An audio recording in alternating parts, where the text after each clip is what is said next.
Qu'est-ce que l'Europe a à voir avec la guerre? La guerre, cela me semble si loin dans le temps.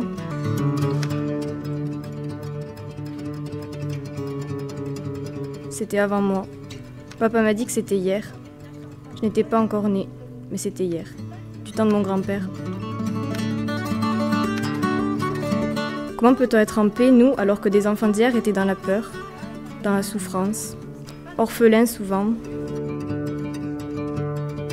Est-ce que cela peut recommencer? Les pays d'Europe sont trop étroits pour assurer à leur peuple la prospérité et les développements sociaux indispensables. Cela suppose que les États d'Europe se forment en une fédération ou en une entité européenne qui en fasse une unité économique et sociale commune.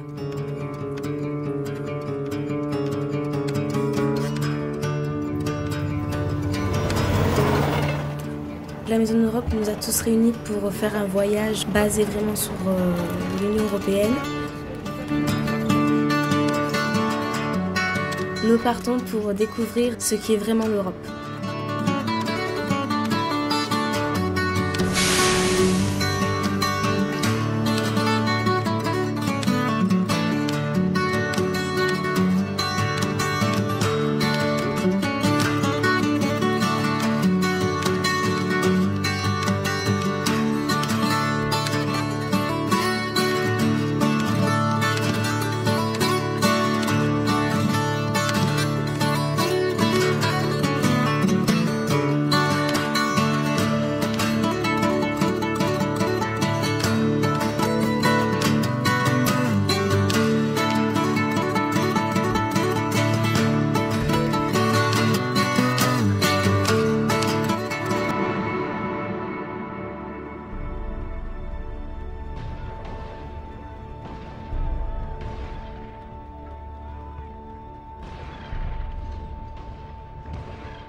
L'Europe est unie, maintenant. Cela veut dire qu'il ne peut plus y avoir la guerre?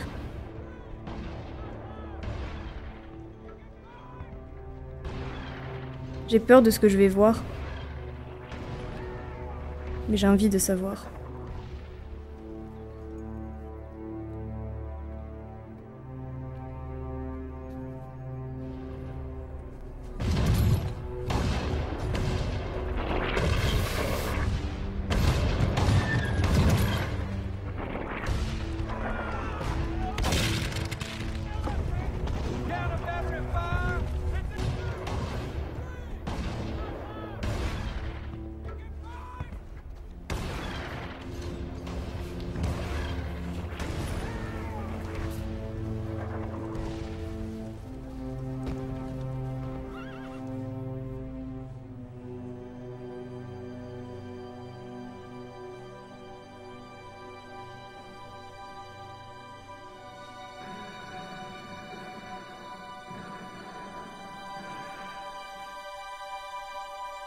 « 10% des pertes totales de la guerre, qui va être extrêmement coûteuse en vie humaine, 10% des pertes de la guerre vont être enregistrées pendant les premiers jours de la campagne, c'est-à-dire le mois d'août 1914.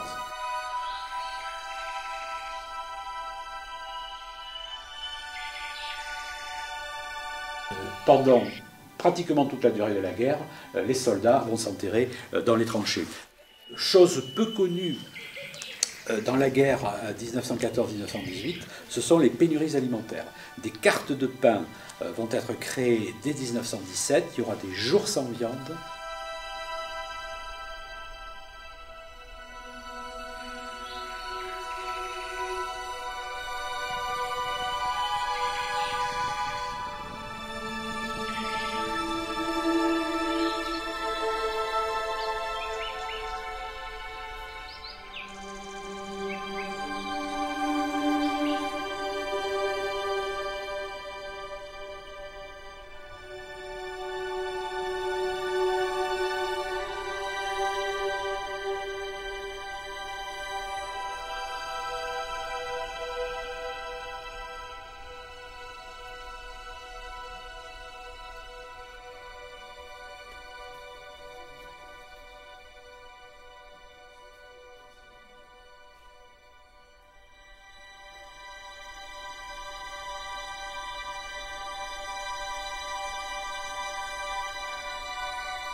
L'humidité était impressionnante quand même parce qu'il faisait froid. L'air était très humide. On pouvait apercevoir des stalactites.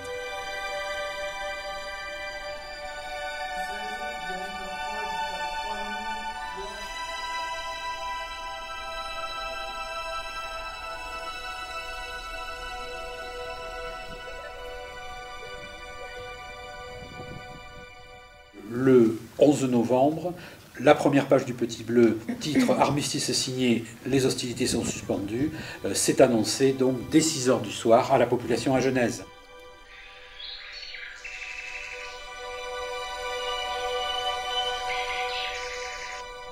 14 », c'est la fin du XIXe siècle, mais c'est également le point de départ de l'horreur du nazisme et de la Seconde Guerre mondiale.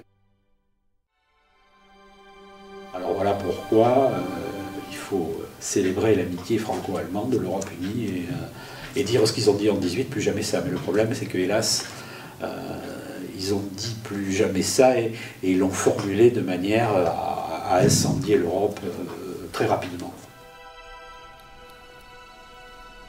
Nous sommes allés voir l'ossuaire, qui est en mémoire de tous les soldats morts durant la guerre 14-18.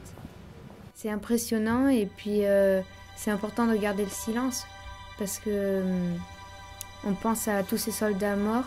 Certains écrivent des mots. Vous étiez maquisard et à ce moment-là, votre journée, vous vous cachiez, bien entendu. Et puis surtout, vous essayez d'attirer les Allemands vers la forêt, vers la partie que vous connaissiez bien, où vous étiez de l'armée secrète, et dans ce cas-là, vous attendiez le débarquement. Il y a eu véritablement un soulèvement populaire ici, en Lot-et-Garonne, par exemple, les différents groupes ont libéré les villes.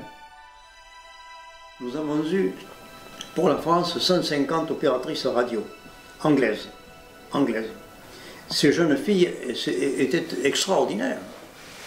C'était des filles qui avaient entre 18 et 22, 23 ans, qui étaient parachutées, il fallait quand même le vouloir, et qui avaient fait 6 mois d'instruction à Southampton pour apprendre le maniement de la radio. Si on veut vraiment rendre la guerre impossible entre les différents États membres, non seulement il faut travailler aux liaisons entre les États, mais il faut qu'à la base, il y ait de plus en plus de liens possibles.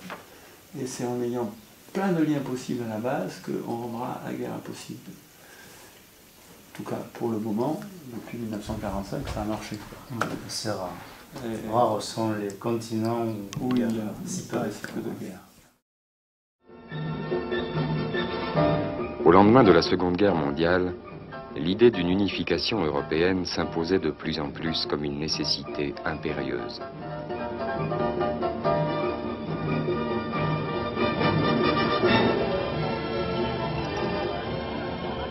Les jeunes surtout, profondément marqués par l'horrible expérience de la guerre, s'impatientaient.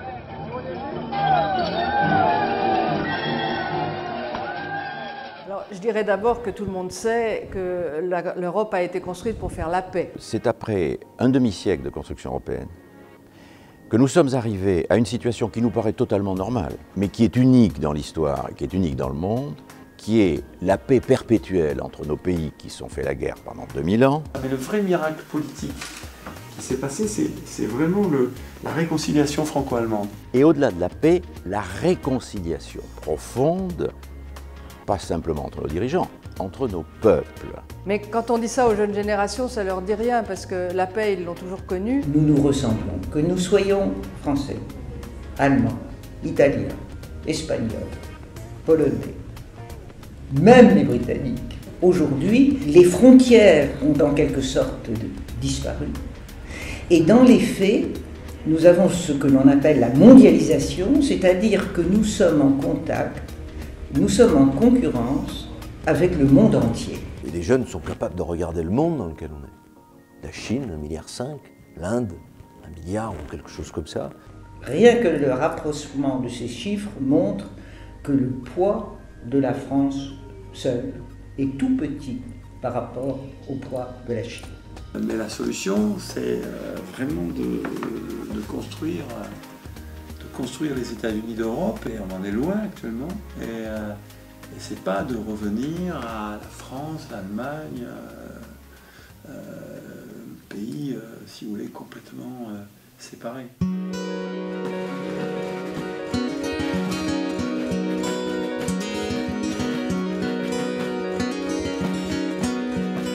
Mercredi, nous sommes arrivés à la maison de Robert Schuman à Seychelles.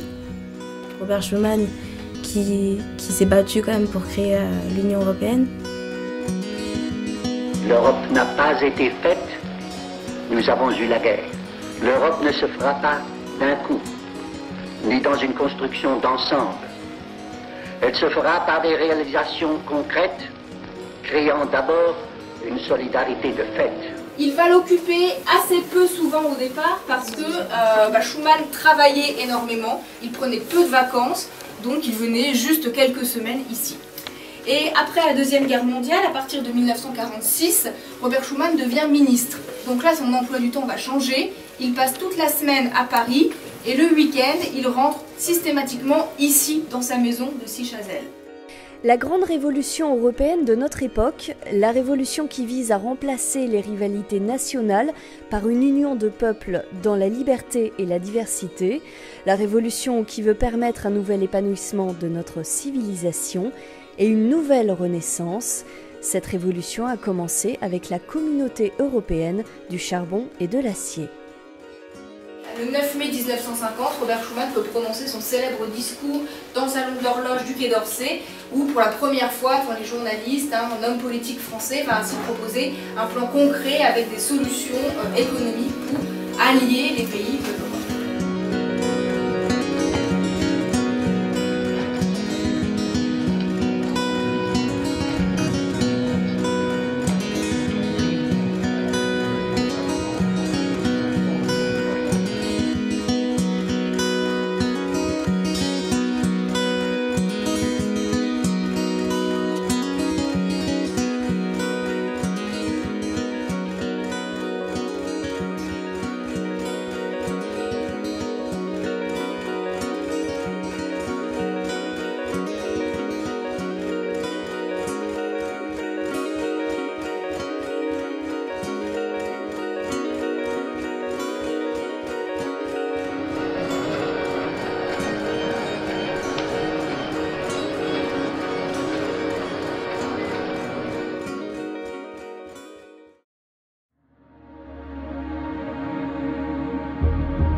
L'Europe nous aide au quotidien. Elle nous aide d'abord parce qu'elle a des politiques et des financements dans le cadre d'une stratégie très précise. Nous sommes à Agen, dans une région comme l'Aquitaine. Il faut savoir que d'abord, plus de la moitié des revenus que touchent nos agriculteurs viennent directement du budget de l'Union européenne. Elle nous dit il faut qu'on change notre agriculture. Il faut que cette agriculture soit plus respectueuse de l'environnement. Qu'on valorise peut-être les déchets de l'agriculture. On a une chaudière, l'Europe a aidé par exemple une chaudière en Lot-et-Garonne pour valoriser les rafles de maïs. Bon, c'est tout bête. Elle va aider les serres du Marmandais. Chaque année, il y a plus d'1 millier de projets dans l'ensemble de la région Aquitaine, donc plusieurs dizaines, plus d'une centaine, rien que pour le département des Lot-et-Garonne, qui sont financés avec de l'argent européen. Des projets importants dans le département, il y a eu un cofinancement européen. Bien sûr, l'Europe n'a pas payé toute seule, mais ça, nulle part. Elle va aider aussi l'Europe à faire en sorte qu'à Villeneuve-sur-Lot, il y ait une centaine de logements qui dépensent moins d'énergie pour leurs habitants. C'est-à-dire que baisser la facture énergétique, c'est ça l'Europe. Et enfin, nos étudiants, aussi bien sur Bordeaux, sur Toulouse, sur Agen, chez moi au Pays Basque, sur Bayonne et en Béarn à Pau, utilisent très largement la possibilité d'aller passer une partie de leur formation dans un pays européen différent. C'est ce qu'on appelle Erasmus. Je m'appelle Marie Melcher, j'ai 18 ans et je viens de Brême, au nord de l'Allemagne. Plus tard, je veux étudier les études de l'Europe. J'ai pensé que la Maison de l'Europe, ça serait très bien comme projet ici, je m'occupe de toutes les choses qui sont autour de l'Europe. Donc, on fait des animations autour de l'Union européenne avec les enfants. Je suis venue en France, j'étais quand même un peu surprise parce que je croyais que la France et l'Allemagne c'est presque pareil, mais non, pas du tout. Toujours on dit la France et l'Allemagne doivent travailler ensemble, on est des partenaires, les pays sont des amis, mais en réalité ce sont très peu des Allemands qui parlent français, très peu de Français qui parlent allemand, et à mon avis on ne connaît pas très bien la culture de l'autre, et ça aussi c'était une raison pour moi de venir, un peu de contribuer à cet échange entre la France et l'Allemagne et de peut-être réaliser un peu de l'idée de l'Europe. Les drapeaux s'alignent fraternellement unis 3 mois plus tard aux premières réunions de Strasbourg. Strasbourg qui a tant souffert qu'il lui est donné de devenir un symbole de paix. Strasbourg qui, dans l'enthousiasme, accueille Édouard Herriot, le grand Européen qui va ouvrir la première assemblée européenne de l'histoire. Toutes les nuances de l'opinion démocratique se retrouvent à l'Assemblée. Pour la toute première fois, les États ont volontairement renoncé à se faire représenter uniquement par des délégués munis d'instructions gouvernementales.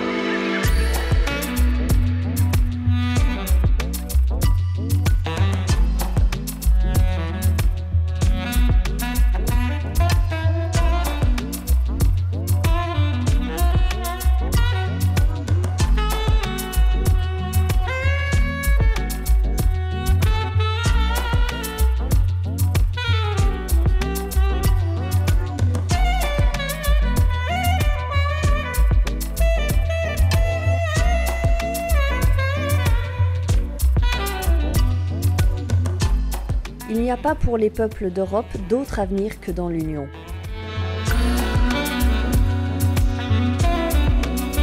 Mais c'est possible? La guerre n'est pas si loin, hein. Pourquoi on s'en aperçoit maintenant? Parce qu'il faut du temps pour refaire un monde. Là, tu vois, on refait le monde.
Je ne dis pas aller voter, je dis prenez le pouvoir en Europe.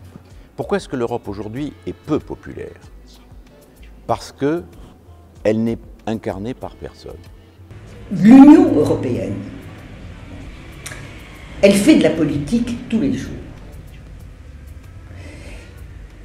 Et ce n'est pas souvent perçu par les gens. On a l'impression souvent que les organes européens, que ce soit le Parlement, la Commission, le Conseil des ministres, ce sont des sortes d'individus qu'on ne connaît pas, qui sont à Bruxelles. La vérité étant que toutes les grandes décisions européennes sont prises à Bruxelles, non pas par une autorité européenne indépendante de nos pays, par nos dirigeants à Bruxelles.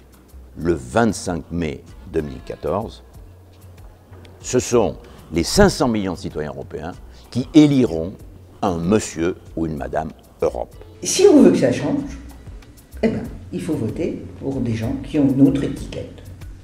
On ne peut pas à la fois s'abstenir et reprocher.